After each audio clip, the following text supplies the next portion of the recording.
There he is. Okay, good. You know, it seems like we've been here before. Is this working? Is this on? Where's... It's working? All right. Thank you all for being here on this difficult day. As you know, my name is Jeanine Pirro. I am the United States Attorney for the District of Columbia, and I am joined here by several individuals who represent agencies who have been working around the clock since this horrific event happened. To my left, we have the director of the FBI. We have General Leland Blanchard of the National Guard. Mayor Bowser is here as well. We have Frank Saldana of the DEA, Chris Hecht of DHS, Executive Assistant Chief Jeffrey Carroll of the MPD, Darren Cox of the Washington FBI Field Office, and a Special Agent in Charge, Samuel Ward of the ATF in Washington. Now, I want to provide you with an update on the tragic shooting that occurred on two brave members of the West Virginia National Guard as they served in Washington, D.C. Unfortunately, today, as most families join together to give thanks for the blessings that have been bestowed upon them, two families are shattered and destroyed and torn apart as a result of the actions of one man. First and foremost, our hearts go out to the victims and their families. These are dedicated service members who were performing their duties in service to our nation, and they are currently in critical condition. They have undergone surgery.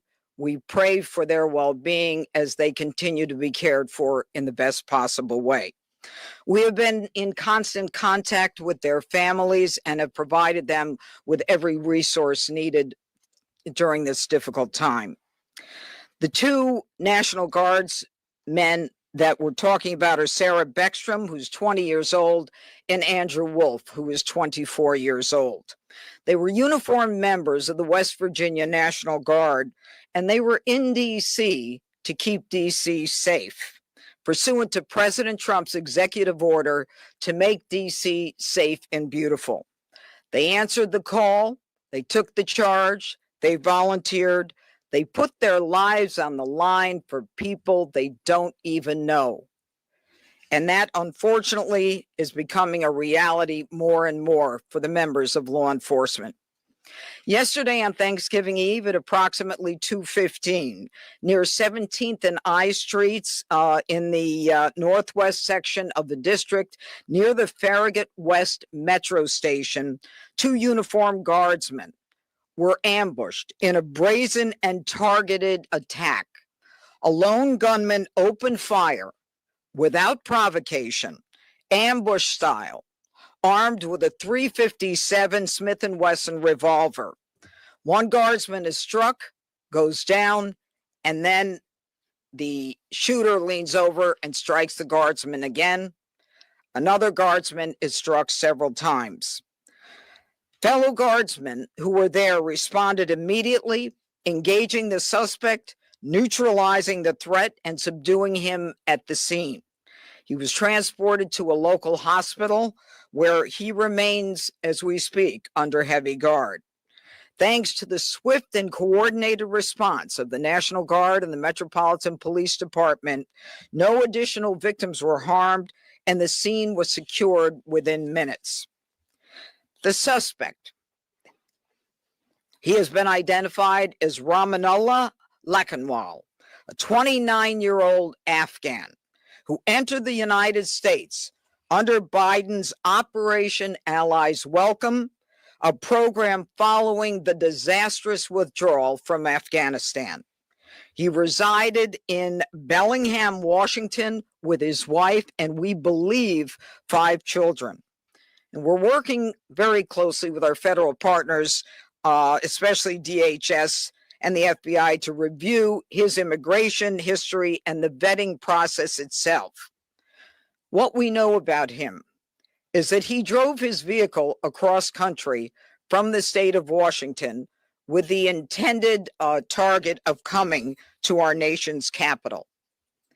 As we stand here today, the charges that are appropriate right now are 3 counts of assault with intent to kill while armed, a violation of DC Code 22-401 and DC Code 22-4502.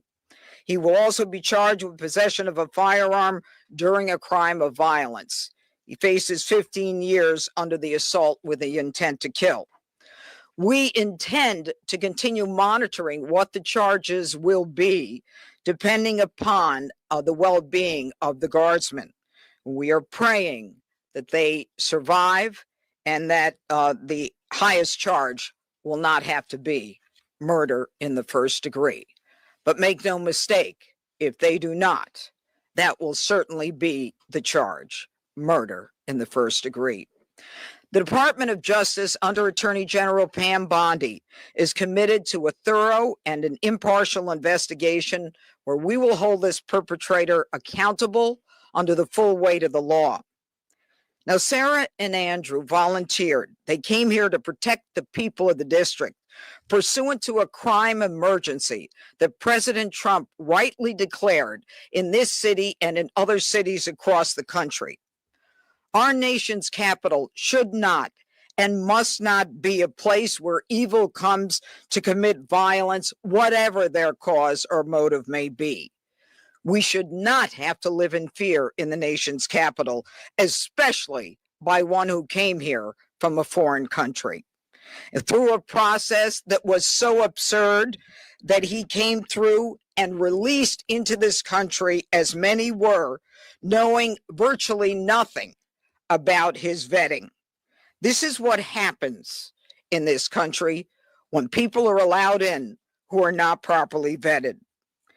These Guardsmen and all who are here to protect the district are the line that separates a civilized society from a barbaric one.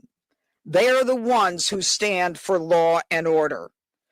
This was not just an attack. It was a direct challenge to law and order in our nation's capital. And the individual will be made fully accountable. And though it seems that we have been here before under President Trump, make no mistake, and the Attorney General, we will not allow this to be normalized. It will be confronted, condemned, and prosecuted to the full extent of the law. Now, my message to the individual who committed these acts is you picked the wrong target, the wrong city, and the wrong country, and you will be sorry for the violence and the evil that you perpetrated in our nation's capital. And now I call upon the Director of the FBI, Kash Patel. Thanks, Judge. I'll begin my remarks and my remarks the same way, with prayer for our fallen soldiers, prayer for our law enforcement community, prayer for our National Guardsmen and women, prayer for our brave prosecutors at the Department of Justice and the offices of the DC United States Attorney. We must come together as a nation, especially on this Thanksgiving Day, and remember the sacrifices that so many are making around the world and around this country to secure our freedoms under President Trump's brilliant leadership and administration. I'll provide an update on the case as follows. It is an ongoing investigation of terrorism. Make no mistake about it. The FBI is leading out on these federal assault on a federal law enforcement officer investigation on many fronts. We immediately, with our law enforcement partners in the Metropolitan Police Department and the interagency, secured the scene, seized the weapon, sent in our evidence response team immediately to collect evidence, and started doing block by block canvasses. We are looking for and interviewing witnesses. The firearm and other materials have been sent to our Quantico laboratory already yesterday for immediate analysis. That work is ongoing. Partnering with the DC United States Attorney's Office, we have also executed multiple search warrants around the country to include the subject's last known residence, which is in the state of Washington. The search warrant was executed on that house last night or early this morning, and it is an ongoing process. All the individuals found in the house have been interviewed, and some interviews remain ongoing. We will not stop until we interview anyone and everyone associated with the subject, the house, and every piece of his life. There's also subject interviews relations conducted in San Diego, pursuant to our ongoing investigation. So, as the judge noted, this is a coast-to-coast investigation being led right here in Washington, D.C. And this subject definitely did pick the wrong country. And we will rise together as a nation to show the world what we do here. And we are thankful that we have the Attorney General's brave leadership and President Trump's brave leadership and priorities to safeguard our communities. I also spoke to Director of the CIA, John Ratcliffe, last night, and Secretary of War, Pete Hegseth. There is confirmation now that the subject had a relationship in Afghanistan with partner forces. We are fully investigating that aspect of his background as well, to include any known associates that are either overseas or here in the United States of America. That is what a broad-based international terrorism investigation looks like. We will provide continuous details to the American public while at the same time not jeopardizing the ongoing prosecution to ultimately hold this perpetrator accountable in our courts of law. We will provide as much transparency as possible, but as you can see, the breadth and scope of this investigation will continue. We will continue to hit the streets and hit every town and every house and talk to every witness. The men and women of the FBI and the Metropolitan Police Department and the interagency, to include the Department of Homeland Security, DEA, and ATF, are working tirelessly on this Thanksgiving Day. And I know just by talking to the leaders behind me that instead of going on and being with their families, everyone rogered up and showed up to work today. And none of them want to go home. That's the resolve that we have together as a team to bring to you justice for this heinous act of terrorism here in our nation's capital. And as the judge said, we will ensure that our law enforcement partners are out there in full force to make sure the world can enjoy our nation's capital. We will not let this heinous act of violence prevent people from visiting our beautiful nation's capital. And we will also continue to highlight any evidence that we can publicly. And as the judge said, this individual is in this country for one reason and one reason alone, because of the disastrous withdrawal from the Biden administration and the failure to vet in any way, shape, or form, this individual and countless others. And this administration has taken the rightful step to stop any further allowance of people with this similar background into the country. And we're thankful for that. And as I said, this investigation remains ongoing. And I think I'll turn it over to General Blanchard of the National Guard now. Thank you. Thank you, Director.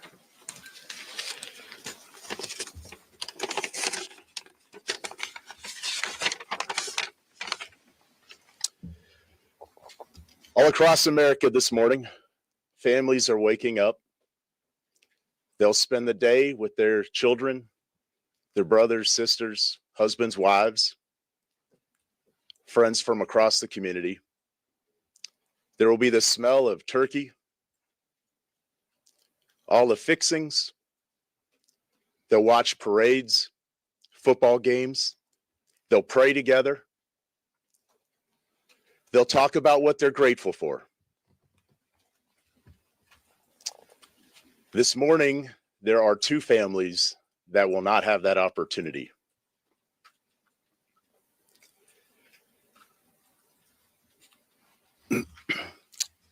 Andy and Sarah's families, they're spending the day reflecting on the past. And in the days coming, they'll reflect on and think about what could have been, what might be. Because regardless of the outcome, we know that their lives, their families' lives are all changed forever. Because one person decided to do this horrific and evil thing.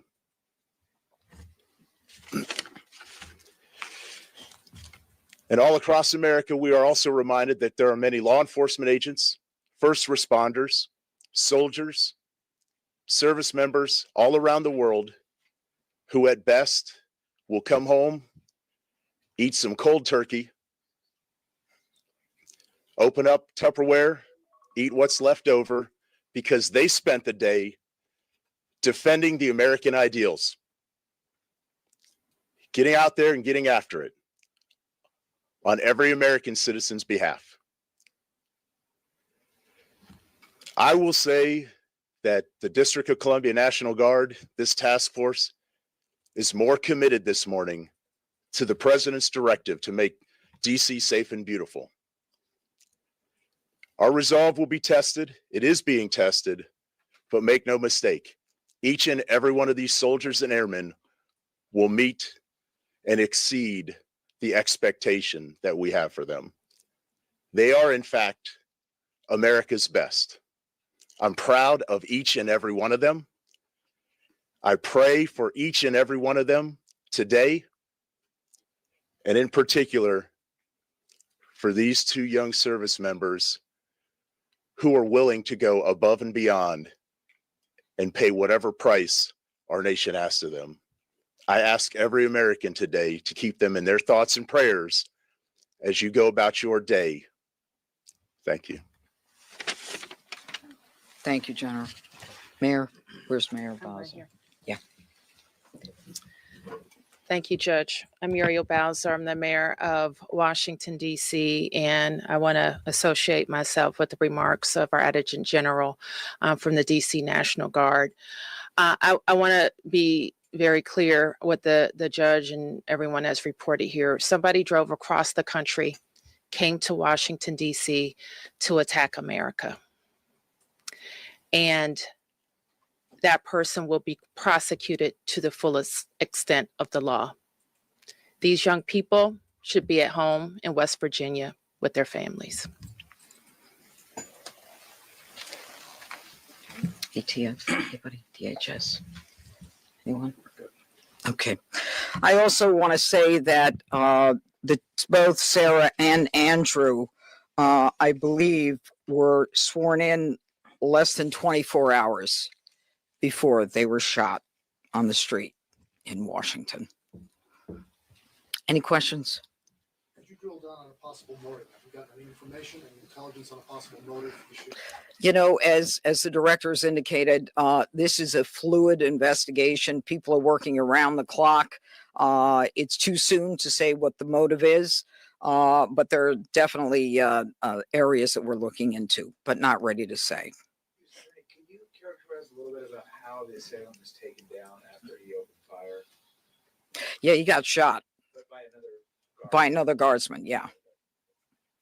And you mentioned earlier that he had the shooter had initially shot one of the guardsmen, then leaned over as they were Shot him again. Yep. How many shots are we? Well, the specific number. Look, he had a .357 Smith & Wesson revolver. Okay, so I believe that's a 6-shooter. Yeah. So you know, that kind of tells us how many shots he had. Yes. Judge, you had mentioned we've been here before because we have. It was May when we were last Yeah. here. I want to ask if you would please comment to, obviously, we understand that you're saying this is under the Biden administration, and the words are that it was a failed withdrawal. And what happened there, there are people who are also upset with the president believing that the National Guard members should not even have been there if it were not for the executive order. I don't even want to talk about whether they should have been there. We ought to kiss the ground and thank God that the president said it's time to bring in more law enforcement to make sure that a city that had the 4th highest homicide rate in the country was that violence was quelled. I'm not even going to go there. A question for Director Patel. Was the suspect granted asylum? And if so, when did that happen? Under which administration? And did authorities miss any signs, either in the asylum process or even back when he reportedly worked for the CIA? If you could talk about that. Well, you miss all the signs when you do absolutely zero vetting. Then that's exactly what happened in this case. When you, in the prior administration, made the decision to allow thousands of people into this country without doing a single piece of background checking or vetting, that's how you miss every single sign. And Secretary Kristi Noem has put out details specifically related to your other questions, so I'll let that speak for themselves. Specificity of when he was granted, if or when he was granted asylum, if you could just clarify that timeline. And Yes, I believe Kristi Noem put that out, and that's a DHS matter, and I'll refer it to them. Can you elaborate on the investigative steps that were taken? Sure. In San Diego? You mentioned Bellingham, Washington. Sure. But, can you explain the San Diego connection? So what happened was, thanks to the quick investigation by the interagency and the FBI, we were able to track down his last known residence, working with the United States Attorney's offices here and at the Department of Justice and prosecutors across the country. We were able to serve search warrants literally overnight and through the night. All night. And we were able to hit the house in Washington State. during that process, we seized numerous electronic devices to include cell phones, laptops, iPads, and other material that is being analyzed as we speak. Pursuant to that investigation and any known associates of the subject and of that house is how we ended up in San Diego, where interviews were conducted and are going to be continued to be conducted. And we will go anywhere in the country or the world where the evidence leads us. Are there accomplices, relationships in San Diego you can talk about? All of that is an ongoing investigation. Can anyone give an update as far as Sarah and Andrew who were injured? You say critical condition. Can you give anything beyond that? Are they expected to make it? Is it touch and go? Can you tell us a little more about how they're doing? And the full spelling of their names, please. It is Sarah Beckstrom, Beckstrom, and Andrew Wolf with an E, Wolfe. Okay, and Sarah Beckstrom, How do you spell Sarah? S with an H. Okay, now with respect to their medical condition, as I said, they are receiving the finest medical care. Their families are with them now. They are critical. I think you understand the meaning of that. It's not clear, how this is going to end up. But let me be perfectly clear about how it will end up in this office. If one of them is to pass, and God forbid that happens, this is a murder one, period, end of the story. We are praying on a day like today when families come together in America and they hold hands around the Thanksgiving table. I beg you, I beseech you to pray for these two young people that they survive. Okay, I think that's it. Yeah. Thank you, everybody. Happy. Yeah, we're not going there. We're not going there. No. Thank you. Decision not to charge him as a terrorist? What about the asylum?